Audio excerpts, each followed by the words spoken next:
오늘 말씀은 우리 재직들이 사회생활을 어떻게 해야 될지 그 부분에 대한 말씀인데, 다니엘이 이스라엘의 그 포로의 신분으로 지금 이 바벨론에 잡혀온 그런 상황이 오늘 본문의 내용입니다. 질문부터 바로 한번 들어가 보실까요? 1번 질문입니다.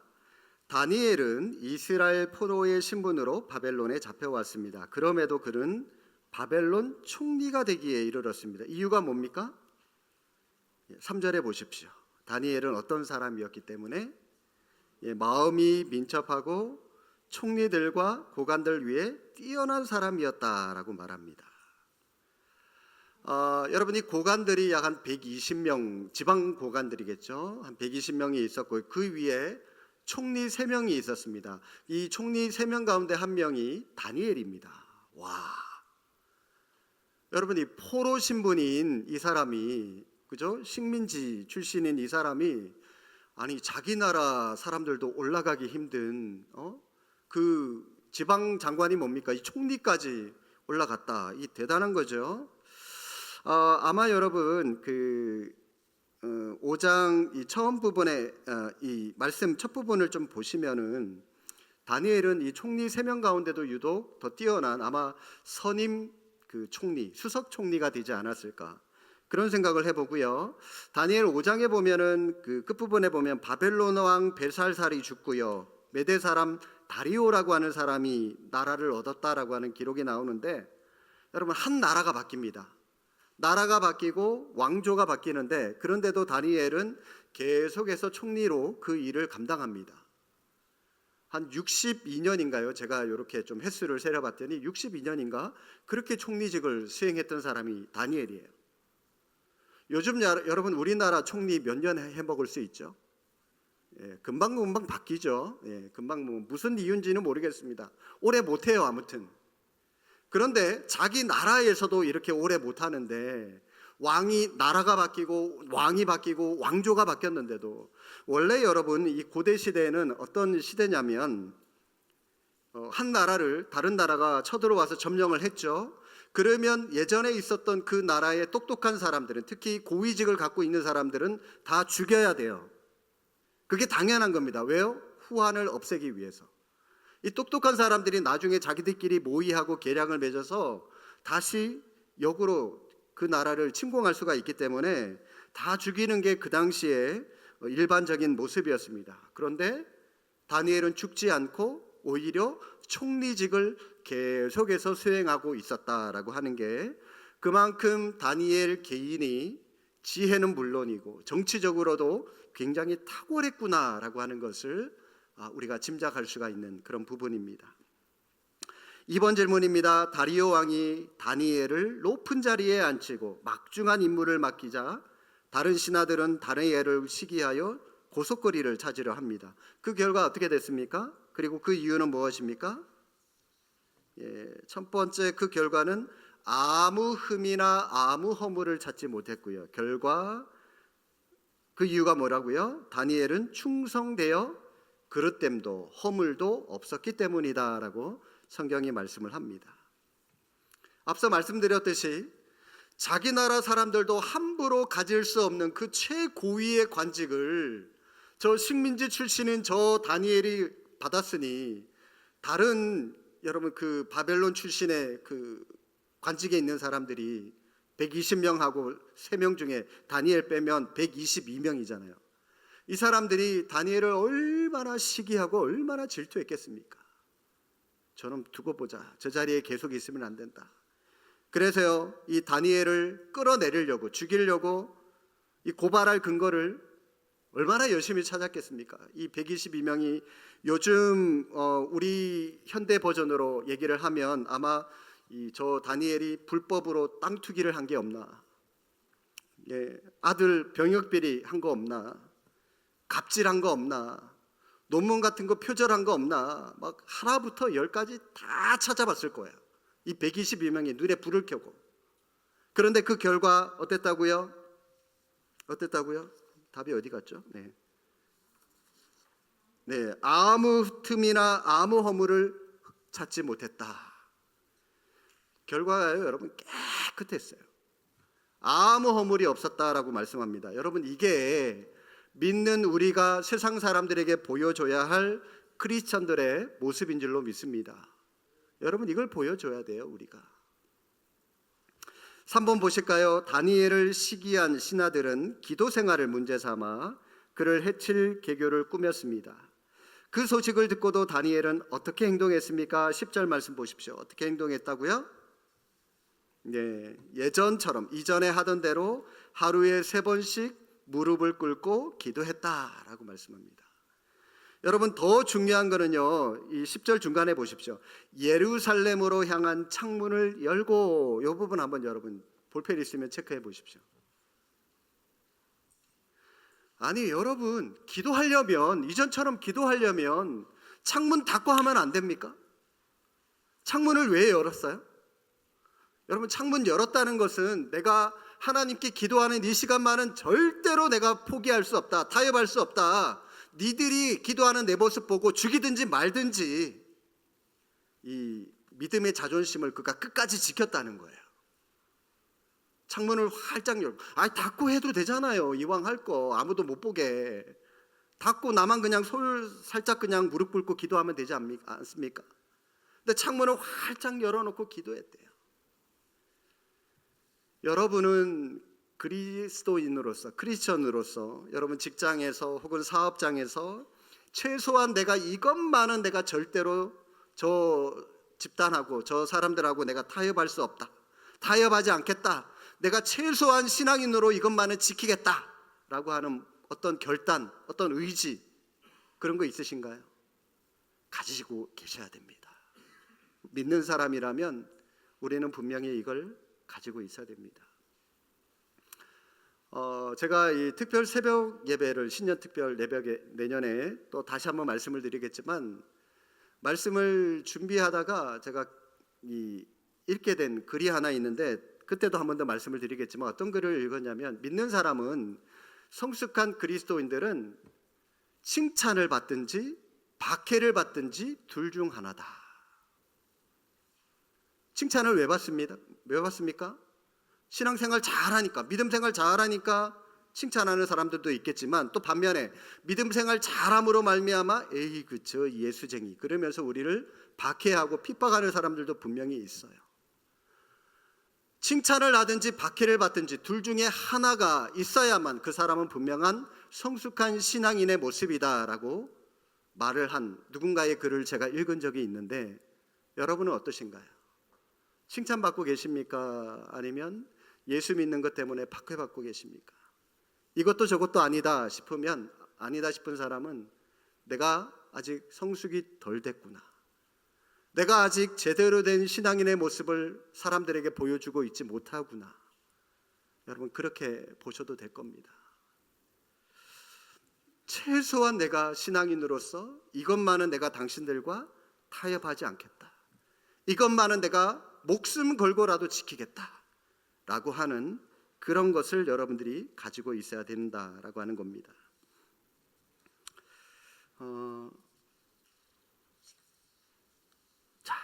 4번 뒷장으로 넘기셔서 볼까요?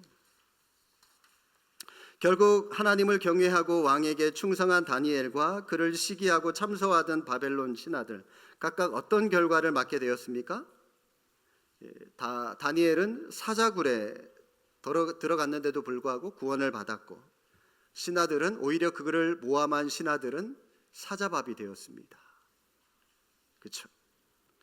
자, 이 사건이 우리에게 주는 교훈, 여러분 어떤 교훈이 생각이 나십니까? 여러분 자신에게, 제가 오전에 설교하면서 여러분 말씀을 우리가 그냥 머리로만 이해하고 넘어가지 말고 왜 나에게 이 말씀을 주실까 한번 고민하고 묵상해 보라고 말씀을 드렸습니다. 오늘 우리에게 주는 이 본문의 말씀, 다니엘의 말씀이 나에게 어떤 교훈을 줄까 한번 여러분 고민을 해 보십시오.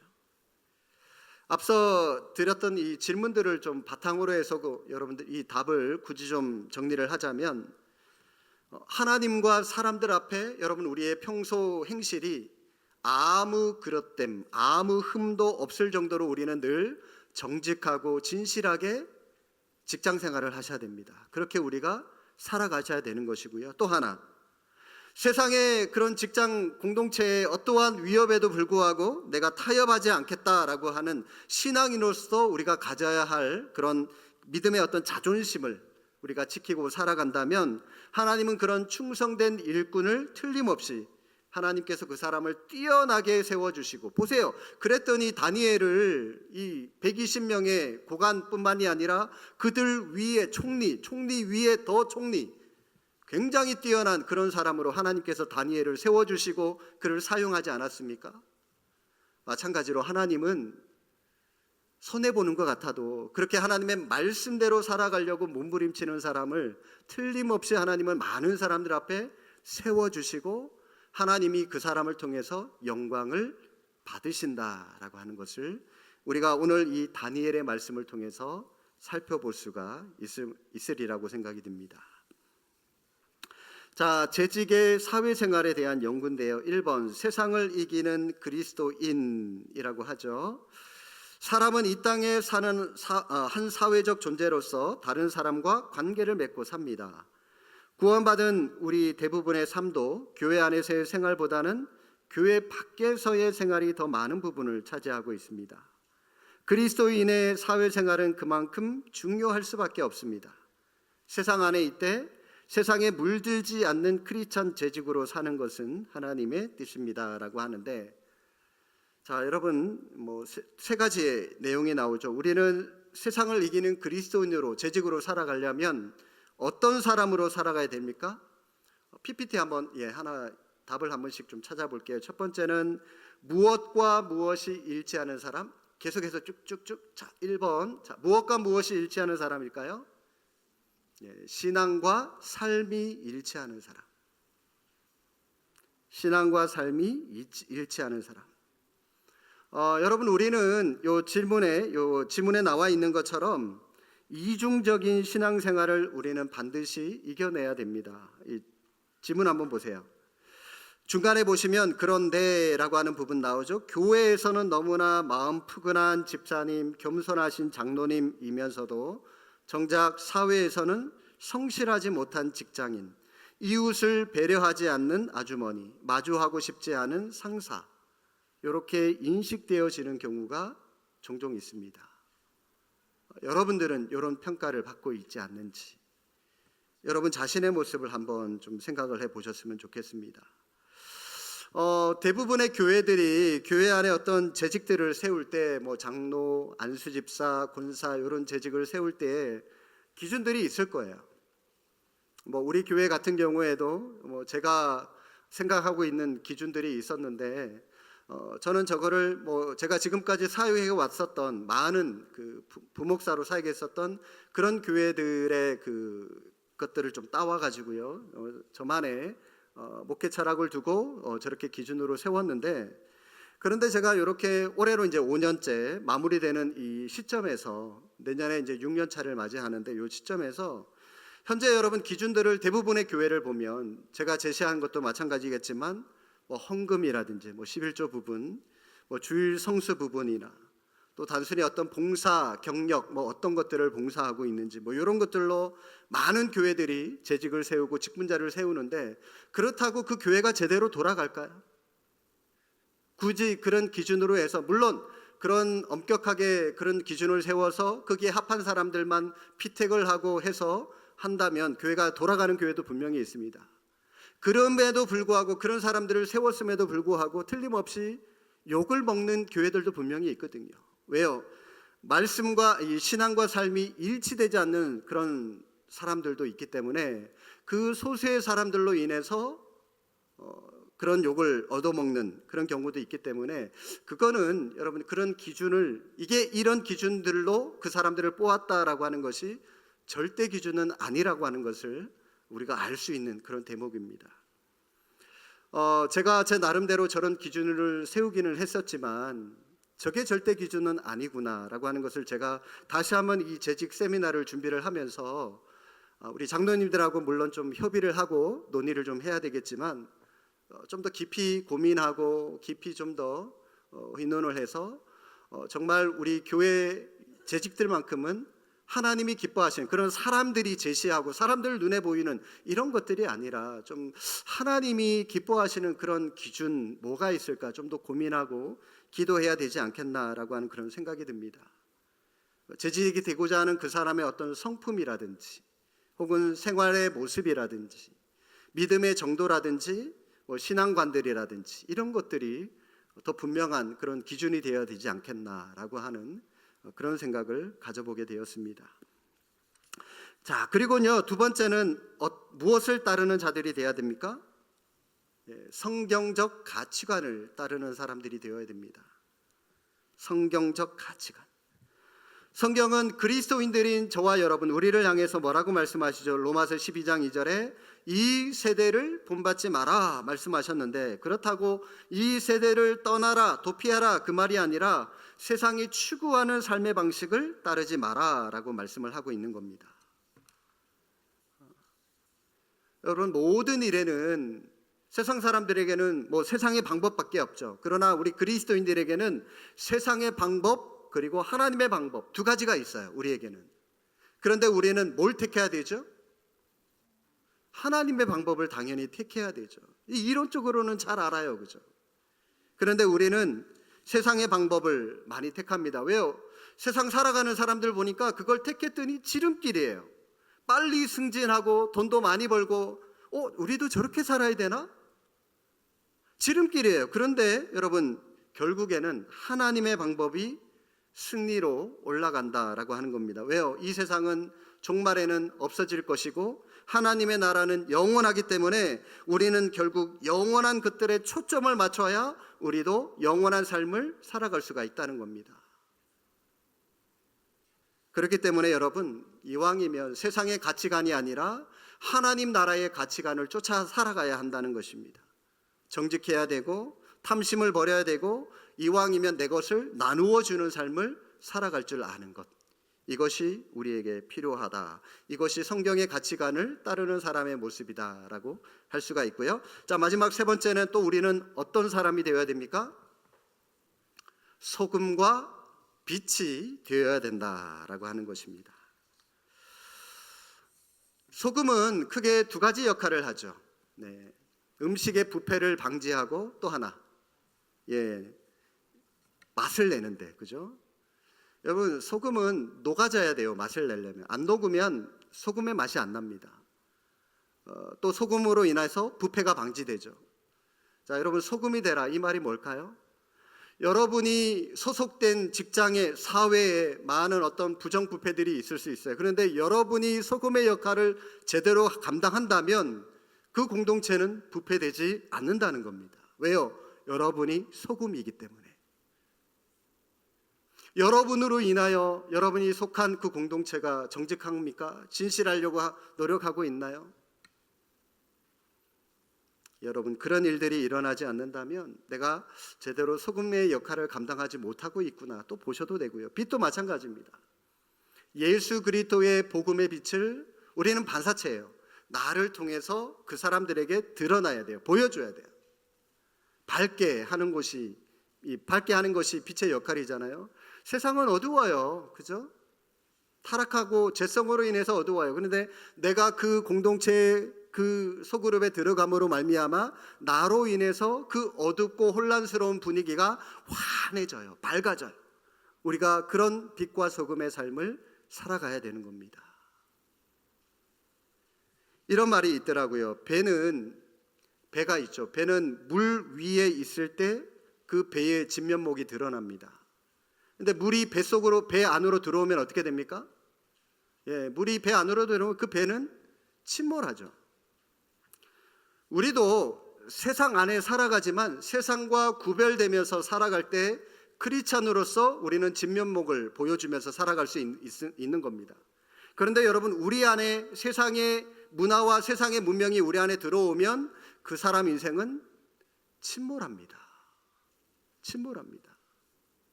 여러분, 이 사실을 우리가 기억하셔야 되는 겁니다.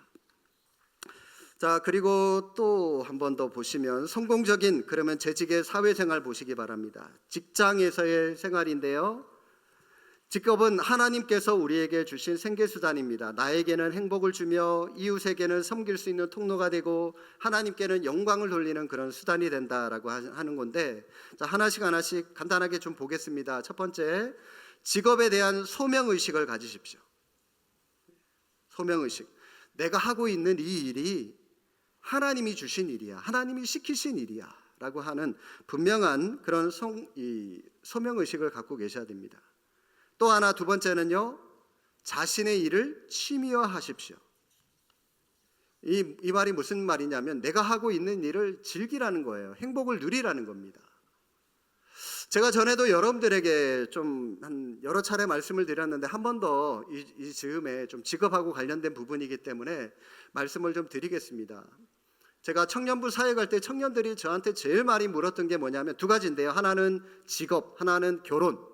이 직업인데요. 직업이 뭐냐면, 목사님, 내가 하고 있는 지금의 이 일이 어떻게 하나님이 나에게 주신 천직인지를 어떻게 할 수 있습니까? 여러분, 어떻게 할 수 있습니까? 세 가지를 여러분들에게 말씀드린 적이 있는데 기억나시나요? 첫 번째는요, 내가 하는 일에 기쁨이 있어야 됩니다. 행복해야 돼요. 뭐니 해도 하나님께서 우리에게 일을 주신 이유는 너의 기쁨을 위해서, 너의 행복을 위해서 우리에게 일을 주신 겁니다. 아무 일이 없는 사람은요, 우울증에 걸립니다. 일이 있다라고 하는 게 오히려 더 행복한 거예요. 그리고 두 번째는요, 그 일을 하되 은사가 있어야 됩니다. 달란트. 저는요, 노래 부르는 건 너무 좋아해요. 그런데 이 노래 부르는 달란트를 하나님이 안 주셔가지고 지금 제가 가수를 못하고 있어요. 참, 이 정도 인물이면 노래 조금 하면 가수 하면 되지 않겠습니까? 네, 웃지 마십시오. 네. 다 달란트가, 이 노래 잘 부르는 달란트가 없어서 제가 가수를 이거 은사가 있어야죠. 그 일을 하죠. 그죠? 그리고 마지막 세 번째로는요, 내가 하는 그 일이 하나님께 영광이 되고 많은 사람들에게 기쁨이 되느냐, 유익이 되느냐, 이걸 보셔야 되는 겁니다. 자, 그런데 여러분, 소매치기 한번 볼까요? 소매치기는 1번, 2번 충족되죠? 소매치기 할 때 행복합니다. 그 사람은. 소매치기의 재능, 은사도 굉장히 탁월하죠. 그죠? 남의 어깨만 한번 그냥 툭 부딪혀도 그 사람 지갑이 내 안에 쏙 들어와 있어요. 이거 아무나 할 수 있는 은사 아닙니다. 굉장히 탁월한 은사를 가졌는데 마지막 세 번째에 걸리죠. 그 사람. 하나님께 영광이 아니라 많은 사람들에게 유익을 주는 것이 아니라 남의 눈에 피눈물 나게 만드는 일이기 때문에 소매치기는 그 사람의 천직이 될 수 없는 거예요. 반드시 기억하십시오. 내 행복, 그리고 나에게 주신 달란트, 은사, 그리고 하나님께 영광, 사람들에게 유익. 여러분, 요거 좀 잘 정리하셔서 여러분 자신에게 적용하실 뿐만이 아니라 자녀들에게 또 손주들에게도 이 방법을 좀 알려주시면 좋겠다라고 하는 생각이 듭니다. 계속 한번 볼까요? 몇 번까지 했죠? 네, 3번 보겠습니다. 제 세 번째 계명은 자기 전공에 대한 비전과 목표를 가지십시오. 그리고 네 번째는 인간관계에서 성공하십시오라고 하는데요. 성공한 사람들의 이 공통적인 고백이 있는데 그게 뭐냐면, 사실 어떤 일을 하는데 실력은 20% 정도의 실력이 필요하고요, 나머지 80%는 인간관계라고 그럽니다. 다 인간관계로부터 일들이 시작이 되죠. 여러분, 우리 사업하는 사람들 다 인간관계 맺어서 어떤 물건 직거래하고 단골 만들어 가지고 물건 사고 팔고, 이거 인간관계입니다. 여러분, 그 장사하는 사람 불친절하게 대우해 봐요. 그러면 두 번 다시 암만 싸게 팔고 좋은 물건 팔아도 불친절한 데는 안 가요. 인간관계죠, 그것도.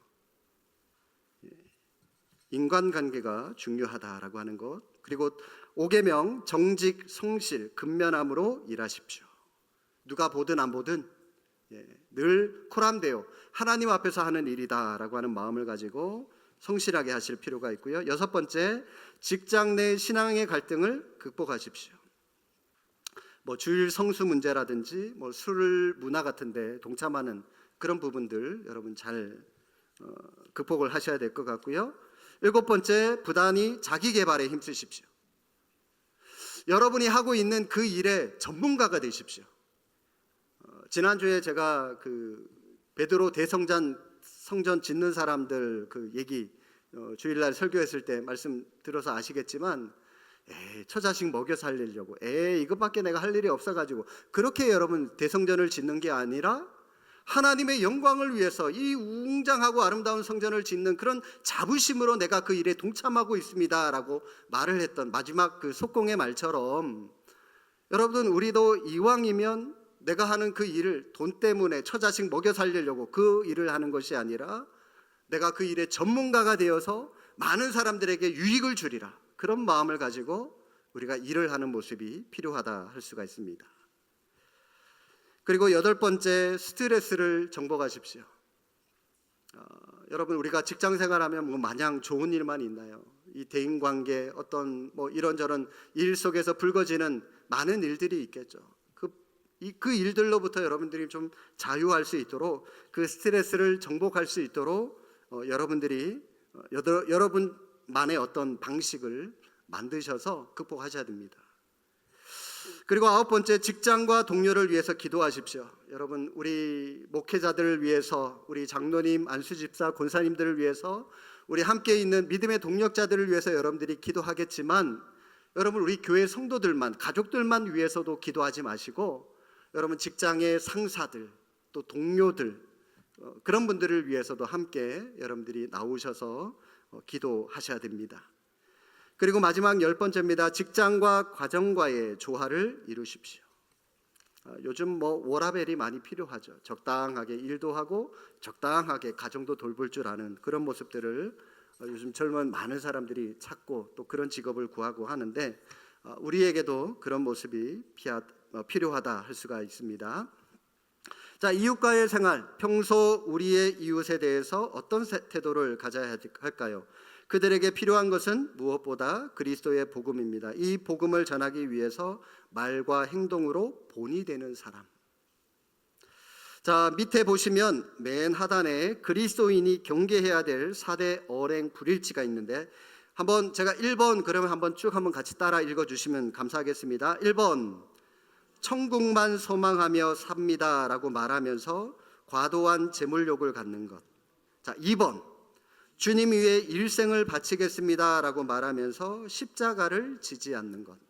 3번, 모든 영광을 하나님께 라고 말하면서 자기 자랑만 일삼는 것. 4번, 주님 사랑합니다 라고 말하면서 헌신하지 않는 것. 여러분 이런 일들은 기독교인 우리가 경계해야 할 사회의 모습이다 라고 하는 거 여러분들이 기억하시고 하나님이 기뻐하시는 그런 그리스도의 향기를 바라는 저와 여러분 모두가 될 수 있기를 주님의 이름으로 축복합니다. 기도하겠습니다.